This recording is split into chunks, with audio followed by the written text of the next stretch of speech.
Hello everyone, स्वागत है आपका हमारे एएस कोचिंग सेंटर में।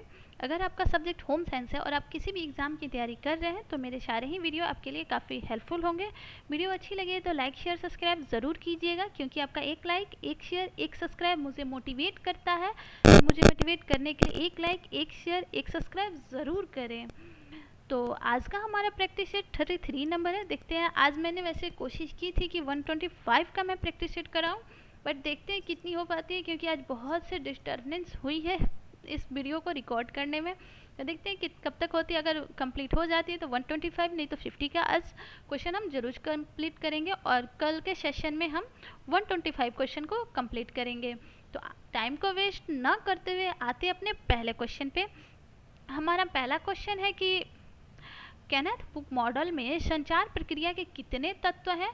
3 है, 6 है, 5 है या फिर 7 है?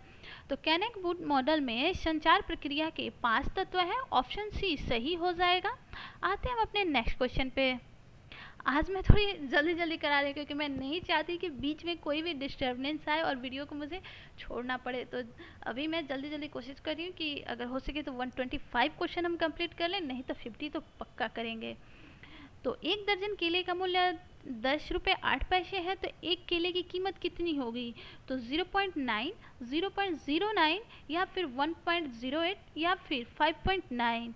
तो कौन सा आंसर सही होगा? तो एक केले की कीमत अगर 10 रुपये 8 पैसे है तो उसके एक केले की कीमत 0.9 पैसे हो जाएंगे।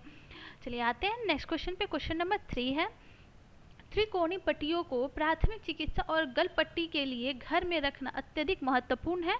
यह लीलन के चौड़े वर्गाकार टुकड़े के मध्य से कर्ण पर काटकर बना ली जाती है, जिसकी माप होती है। तो कितनी होती है? तो 16 से 20 इंच, 26 से 30 इंच या फिर 36 से 40 इंच या फिर 46 से 50 इंच। तो त्रिकोणीय पट्टियों को प्राथमिक चिकित्सा और गलपट्टी के लिए घर में रखना अत्यधिक महत्वपूर्ण है। यह लीलन के चौड़े वर्गाकार टुकड़ों के मध्य से कर्ण पर काट कर बना ली जाती है, जिसकी माप ऑप्शन सी 36 से 40 इंच होती है। चलिए आते हैं नेक्स्ट क्वेश्चन पे। नेक्स्ट क्वेश्चन है क्वेश्चन नंबर 4। प्राथमिक स्वास्थ्य केंद्र की अवधारणा को किसने प्रस्तुत किया है? तो योजना आयोग ने, मुदालियर कमेटी ने, केंद्रीय स्वास्थ्य परिषद ने या फिर भोर कमेटी ने? तो प्राथमिक स्वास्थ्य केंद्र की अवधारणा को भोर कमेटी ने प्रस्तुत किया है।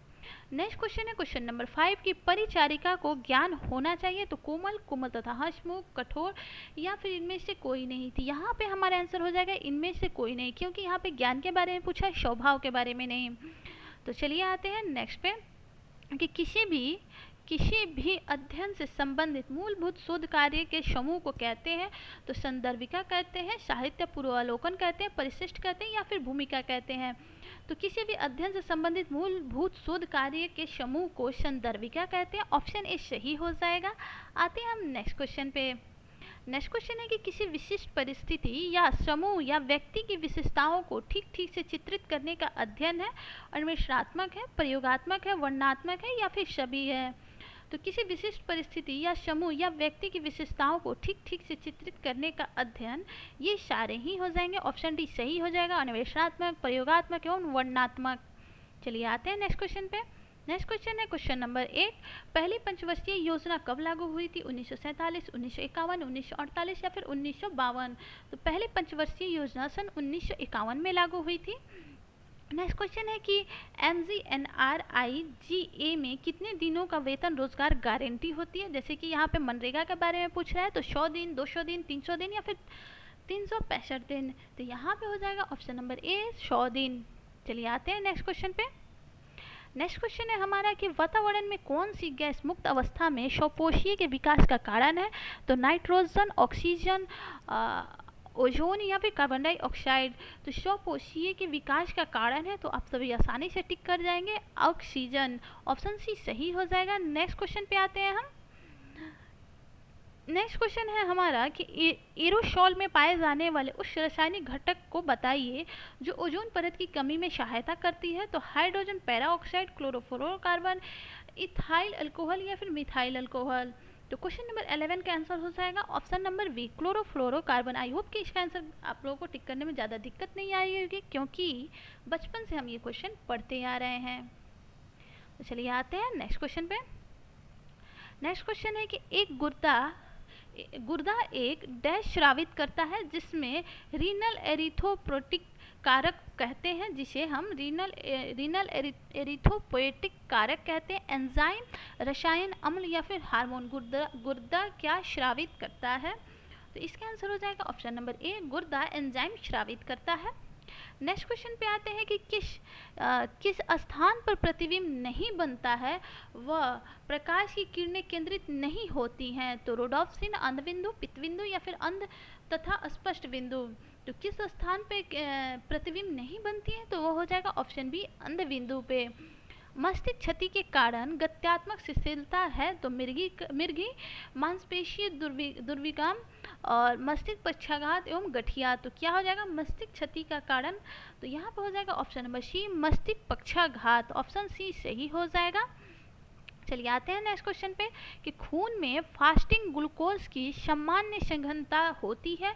तो 70 से 110 mg पर 100 ml, 120 से 130 mg पर 100 ml, 110 से 120 mg पर 100 ml एंड 130 mg पर 100 ml।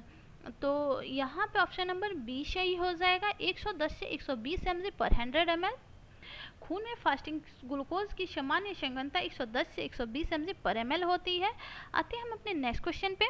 नेक्स्ट क्वेश्चन है हमारा कि थायराइड ग्रंथि में थायरोक्सिन अधिक स्रावित होने पर बीएमआर बढ़ जाता है, वीएमआर कम हो जाता है। इनमें से दोनों या फिर इनमें से कोई नहीं?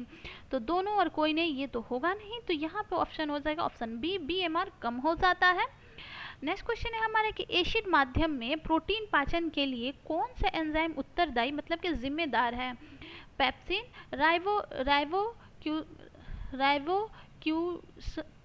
राइबोक्यूलेस, टाइलिन या फिर लैक्टेस। तो क्वेश्चन नंबर 70 का आंसर क्या हो जाएगा कि एसिड माध्यम में प्रोटीन के पाचन के लिए कौन सा एंजाइम उत्तरदायी है? तो यहाँ पे हो जाएगा ऑप्शन नंबर ए, पेप्सिन। आते हैं नेक्स्ट क्वेश्चन पे। नेक्स्ट क्वेश्चन है क्वेश्चन नंबर 18, वह आधारभूत प्रक्रिया जिसके द्वारा श्वसन के दौरान गैसों का विनिमय होता है? पराशरण, विषरण, फैगोसाइटोसिस या फिर पिनोसाइटोसिस। क्या होगा क्वेश्चन नंबर 18 के आंसर? वह आधारभूत प्रक्रिया जिसके द्वारा श्वसन के दौरान गैसों का विनिमय होता है। तो ये हो जाएगा ऑप्शन नंबर बी, विषरण। आते हैं नेक्स्ट क्वेश्चन पे। नेक्स्ट क्वेश्चन हमारा है कि जब हड्डियां टूट जाती हैं तो रक्त का थक्का जम जाता है, इसे क्या कहते हैं? कैलस, हेमाटोमा, हीमोफीलिया या फिर हेमरेज। तो जब हड्डियां टूट जाती हैं और रक्त का थक्का जम जाता है तो इसे हेमरेज कहते हैं। ऑप्शन नंबर डी सही होगा, हेमरेज कहते हैं। नेक्स्ट क्वेश्चन पे आते हैं। नेक्स्ट क्वेश्चन है कि काफ़ी समय के बाद अचानक व्यायाम करने के दौरान मांसपेशियों में ऐंठन क्यों होती है? तो एसिटिक एसिड के उत्पादन के कारण, लैक्टिक एसिड के उत्पादन के कारण, हाइड्रोक्लोरिक एसिड के उत्पादन के कारण, सल्फ्यूरिक एसिड उत्पादन के कारण। तो क्वेश्चन नंबर 20 का आंसर हो जाएगा option number B, lactic acid के उत्पादन के कारण। आज हम लगता है 21 क्वेश्चन ही कर पाएंगे, आगे के क्वेश्चन हम नेक्स्ट वीडियो में देख लेंगे। कल हम पक्का 125 क्वेश्चन को सॉल्व करेंगे। तो आज 21 करके एंड करते हैं। आज का हमारा लास्ट क्वेश्चन है कि विशिष्ट पदार्थ के प्रति उत्तकों के प्रतिक्रिया डैश कहलाती है? एक्जिमा, एलर्जी, फिटस या फिर टेटनेस। तो यहाँ पे आंसर हो जाएगा ऑप्शन नंबर बी, एलर्जी। आप इन 21 क्वेश्चन को अच्छे से देखिएगा, कल फिर देखिएगा, आपको याद हो जाएंगे।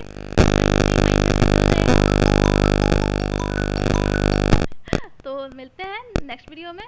वीडियो अच्छी लगे तो लाइक शेयर सब्सक्राइब जरूर कीजिएगा। Thanks for watching.